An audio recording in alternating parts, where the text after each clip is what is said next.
जय महाराष्ट्र, सर्वांचं स्वागत आहे आपल्या लोकप्रिय युट्यूब चॅनलवरती. नमो शेतकरी योजनेचा 8वा हप्ता शेतकरी बांधवांच्या खात्यामध्ये 26 जानेवारी दुपारी 3 वाजता जमा. संपूर्ण माहिती या व्हिडिओच्या माध्यमातून आपण जाणून घेण्याचा प्रयत्न करूया. व्हिडिओला लाईक करा. चॅनलला जर आपण अद्यापही सबस्क्राईब केलं नसेल तर सबस्क्राईब करायला पण विसरू नका. एकंदरीत आपण जर पाहिलं तर नमो शेतकरी योजनेच्या हप्त्यासाठी अनेक दिवसापासून शेतकरी बांधव प्रतीक्षित आहेत. या संदर्भात आपण संपूर्ण माहिती जाणून घेण्याचा आपण प्रयत्न करूया. चला तर व्हिडिओला डायरेक्टली सुरुवात करूया.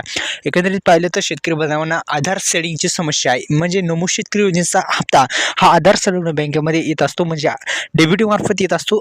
त्या अनुषंगाने आपण जर पाहिलं तर आधार सेडिंग समस्या राज्यातील सुमारे 2,26,000 शेतकरी बांधवांना असलेली शेतकऱ्यांना आधार कार्डला अद्यापही बँक खात्याची लिंक सेडिंग झालेली नाही.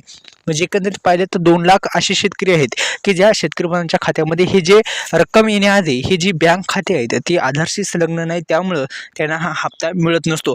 आणि शेतकरी बांधव म्हणतात की हप्ता आल्या की आम्हाला हप्ता मिळत नाही. तर हीच महत्त्वाची ही एक आधार सेडिंग समस्या शेतकरी बांधवांना सतावत आहे. आता महत्त्वपूर्ण असं आहे की ज्या शेतकरी बांधवांच्या खात्यावरती जी रक्कम येते ती येण्यासाठी शेतकऱ्यांना अत्यंत महत्त्वाचं म्हणजे आपण आधार शेडिंग करणं महत्त्वाचं आहे. दुसरं म्हणजे आपण फार्मर आय डी नसणारे शेतकरी बांधव सुद्धा यामध्ये येतात. जसे की सर्वात महत्त्वाचे म्हणजे लाखो शेतकऱ्यांना अद्यापही फार्मर आय डी जनरेट झालेली नाही. ही सुद्धा महत्त्वाची समस्या आहे शेतकरी बांधवांसाठी की फार्मर आय डी नसेल तर हप्ता मिळणार नाही. हा पण महत्त्वाचा आहे.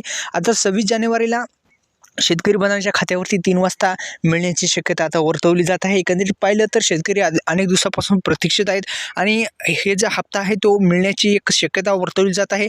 आणि आपण पाहिलं तर राज्यातील लाडकी बहीण योजनेचा जसे हप्ते मिळत आहेत तसे जी शेतकऱ्यांसाठी ज्या योजना राबवल्यात जातात त्याच्या अद्यापही जी रक्कम आहे, जे हप्ते आहेत ते देण्यात आले नाहीत. आता लवकरच हे पण हप्ते मिळतील अशी आशा आहे. व्हिडिओला लाईक करा. धन्यवाद. जय शिवराय.